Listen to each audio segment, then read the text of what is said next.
Romantisismo. Nagsimula ang romantisismo sa Europa noong ikalawang hati ng ika-18 daang taon. Nagpapakita ng kahalagahan ng damdamin ng isang tao. Mas pinapahalagahan pa ito kaysa sa mga gamit sa mundo.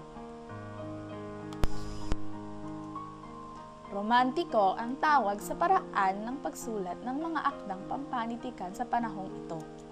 Inspirasyon ang tanging kasangkapan ng mga romantisista para mabatid ang mga nakakubling katotohanan, kabutihan at kagandahan.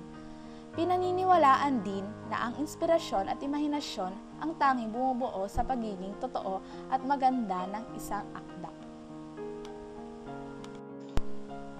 Ang romantisismo ay nagpapamalas ng pag-ibig sa kalikasan, pagmamahal sa kalayaan at sa lupaing sinilangan, paniniwala sa taglay na kabutihan ng tao, paghahangad ng espiritualidad at di mga bagay na materyal, pagpapahalaga sa dignidad at kagandahang magmahal sa babae o lalaki na nag-aangkin ng kapuri-puri at magandang katangian, inspirasyon at kagandahan. Mayroong dalawang uri ng romantisismo. Romantisismong revolusyonaryo, hindi dumadakila ang halagang pangtao. Romantisismong tradisyonal, lumulutang ang pansariling karakter ng isang tauhan.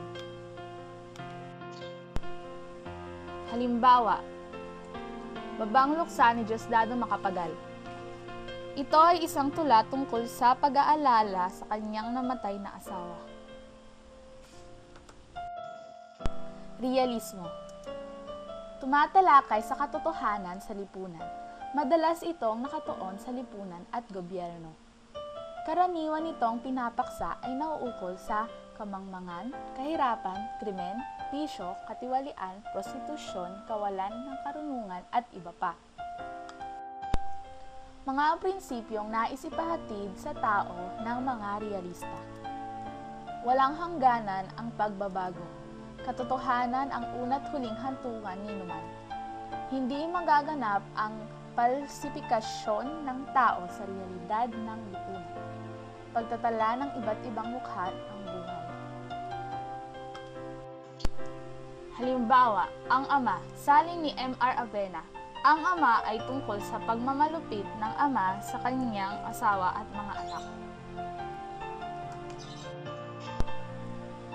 Formalismo. Ang layunin ng panitikan na ito ay iparating sa mambabasa ang nais ipaabot gamit ang kanyang tuwirang panitikan.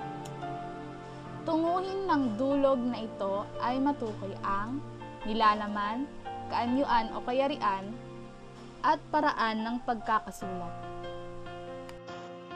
Hindi binibigyan ng diin sa teoryang ito ang buhay ng may akda, hindi nakapaloob ang kasaysayan, at walang mababanag na implikasyong sosyolohikal, politikal, psikolohikal at ekonomikal.